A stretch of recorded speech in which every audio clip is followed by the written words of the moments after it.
Okay, good.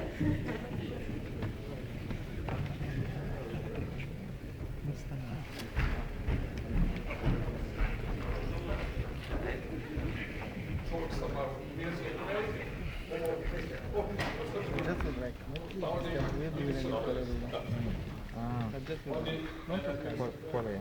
No, no.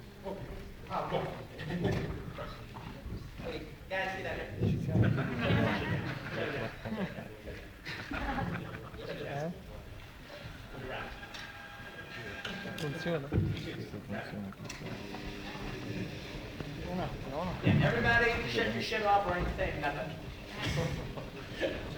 This is for the people in this room, not for YouTube.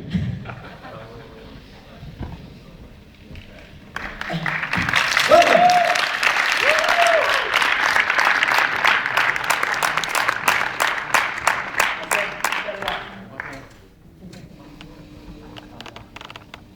Okay, so welcome to the screening of Minnesota Clay. I'm going to talk just a little bit about setting this film up a little bit. Now,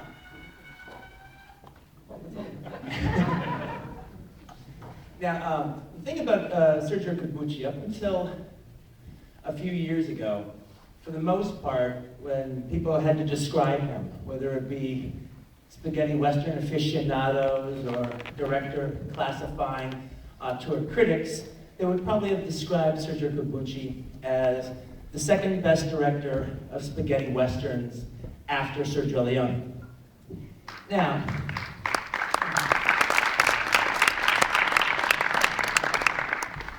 while second Sergio after Leone is hardly an insult, I mean, if you think about, if one were to call, say, John Ford the best director of American westerns, which I definitely do not think he is, but if you were to say he was, then who would be the second best director of American western? Howard Hawks, Sam Peckinpah, Anthony Mann, Bud Boetticher? No disrespect. However, having said that, considering the fact that Sergio Corbucci made a spaghetti western, Massacre at Grand Canyon, 2 years before Leone, made Minnesota Clay in 1964 concurrently with Sergio Leone was making Fistful of Dollars, it does seem a bit disrespectful. I feel that Sergio Corbucci is not just one of the great spaghetti western directors and one of the great Italian directors. I feel, I said, shut that shit off. You, shut it off. I feel that Sergio Corbucci is one of the great western directors of all time. And also, before Peckinpah, he was the greatest director of action in the 60s who ever lived, cinema-wise and violence.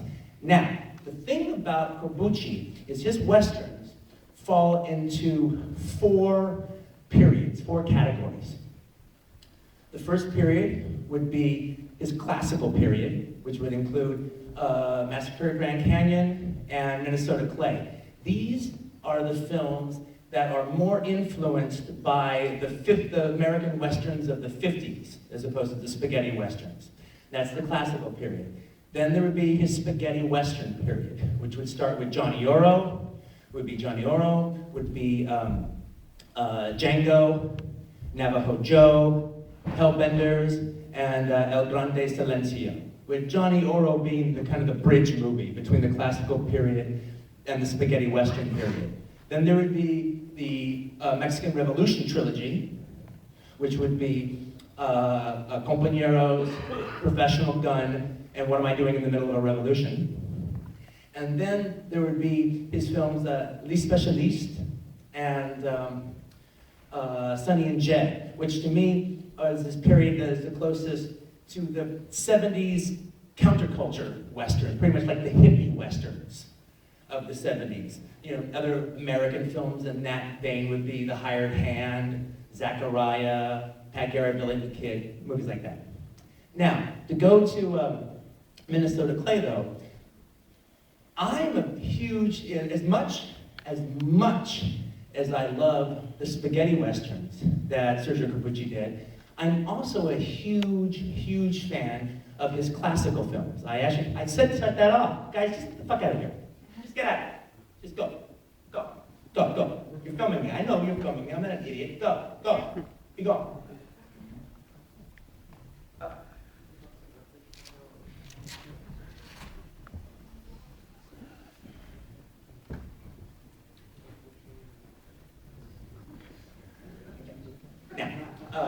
Now it's just us. No, but the thing is, with Minnesota Clay, I'm a big fan of his classical western. I actually wish, even though I wouldn't want to lose any one of the spaghetti westerns, I wish he had done at least 2 more films in this classical period, because I think of all the European directors who ever made classical westerns, he was the best. And I'm not talking about the German westerns, I'm talking about Fritz Lang, his work in Hollywood, I'm talking about Jacques Tourneur's work in Hollywood, I'm talking about all of them. And Minnesota Clay is one of the best examples of that. To me, one of the things about Minnesota Clay is, to me, it falls exactly in line with pretty much like the Glenn Ford, Delmer Davies westerns. They could totally be a Glenn Ford vehicle from about 5 or 6 years earlier. Now, when you say a movie is like the Glenn Ford, Delmer Davies westerns, to me, that's saying that's one of the best types of westerns of the 50s. They were some of the best of the 50s during that time. And Minnesota Clay falls completely in line with that. And one of the other things that's very different from Minnesota Clay, again, in this classical period that he did, as opposed to the spaghetti westerns, where he just explored the use of violence and explored the use of pretty much almost getting rid of the heroes. One of the things about Corbucci's later films is, more than any other Western director, except for Bud Boetticher, is this Corbucci film is defined by their villains. And Corbucci defined himself by his villains, not by his heroes. And as time went on, he tried to eliminate the heroes as much as he possibly could, to the point that in the Hellbenders, there is no heroes. They're all villains. And in the course of Le Gran Silencio, he disposes of the hero pretty much until he's just a costume. The characters are mute, the characters are blank. He cast Jean-Louis Trintignant, the actors are blank. So all you have is just a hat and a coat being the hero. But in the course of Minnesota Clay, is the thing about Minnesota Clay, this is actually one of the few movies, except for Les Specialistes, where the character actually can be described as a hero, not just an Avenger. He is a hero in this film. And like, for instance, there's a scene where a runaway buckboard goes out of control, and Minnesota Clay goes and stops it. Okay, no other Corbucci hero would ever do anything that nice in any other film he does. But now the thing is, so Minnesota Clay to me is very much steeped in not the Italian style, but in the 50s style of American Westerns. And to me, he's the only European director to truly pull it off. He could have been making movies in the 50s at Warner Brothers or at Universal International. No worries. He would have been fantastic. But the Italian part that comes into Minnesota Clay comes into the aspect of its melodrama that is throughout the film. Now, one of the other aspects about it, and it's recorded in Tim Lucas's book, All the Colors of the Dark, is, even though he doesn't get credit for it on screen, the film was the cinematographer of the studio sections of Minnesota Clay was Mario Bava. Now, if you're a big Mario Bava fan, you've always been disappointed in the westerns that Mario Bava did, that he didn't really deliver what we would want in a Mario Bava western. And the reason is because he didn't really care for westerns. Well, the closest thing for your imagination of what a Mario Bava western could be is Minnesota Clay. And the last, especially the last climax, the big climax at the end of the film feels exactly like anyone's dream of what a Mario Bava western can be, with its bloody colors and its bloody melodrama and it's almost Italian operatic meets Doug Sirk melodrama. It's just beautiful. And there's also, along with that is you have in this movie is the first glimpse of the great Sergio Corbucci action. And until Peckinpah, and along with Peckinpah, nobody had directed action in cinema the way that Corbucci did. The almost comic book snap, crackle, and pop of the action. The goals, the objective that Walter Hill and James Cameron and all those guys later reached for to try to achieve is what Corbucci brought to films. Even directors, good directors like Don Siegel, Robert Aldrich, look like men with lead in their shoes compared to Corbucci's action. And the first little glimpse of that, type of action is the first shootout sequence. When Minnesota Clay rides up on this horse and kills the two guys, you'll see it has that snap. It has that snap of violence, that snap of comic book violence that hadn't really existed in Westerns before. So you have the combination of his dynamic, kinetic action combined with just this love of the traditional Western. I actually do believe that Corbucci at this time never intended to make the surreal spaghetti westerns. Leone changed the game when he came out with Fistful of Dollars.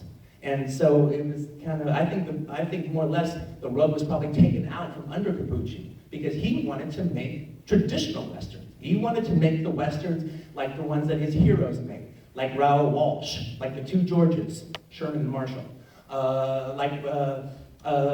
like Delmer Davies. He wanted to make movies like that. That was his dream when it came to doing westerns. And everything changed. And just like most of the Americans at that time, he found himself, basically by the time Minnesota Clay came out, it was dated. As far as Europe was concerned, especially, but even the world. Now, who would know that the guy who actually made traditional westerns so well would dig down deep and come up with the most surrealistic westerns, the most violent westerns, the most nihilistic westerns ever made. In fact, one of the things about one of the reasons that Anthony Mann has such a high reputation in the world of westerns is because of his violent sequences. Something like in Man of the West, the homoerotic humiliation of Jack Lord at the hands of Gary Cooper. Now, it's sequences like that that have actually helped create Anthony Mann's reputation. But Sergio Corbucci has done many movies with like entire whole movies filled with sequences like that. That's du rigueur for a Sergio Corbucci Western. In a normal Gary Cooper movie of its time, or an Alan Ladd movie of its time, 8 people get killed, and that's a big deal. 38 people get killed in a Sergio Corbucci Western in the first half, and it's not even considered a massacre. A massacre is du rigueur in any Sergio Corbucci Western. Even his first movie, it's called Massacre at Grand Canyon. So, but as deep and as nihilistic and as violent and as heartless, truly heartless, as his films would become, this is a glimpse of what would have happened if Sergio Leone had not taken the Western to the surrealistic way.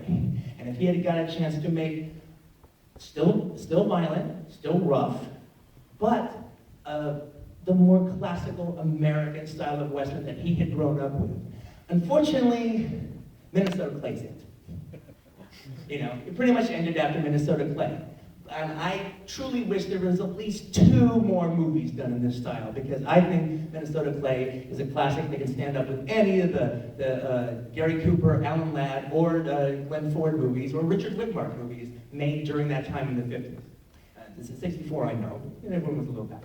So anyway, that's my ramble on Minnesota Clay, and now without any further ado, Sergio Corbucci, Cameron Mitchell, Minnesota Clay.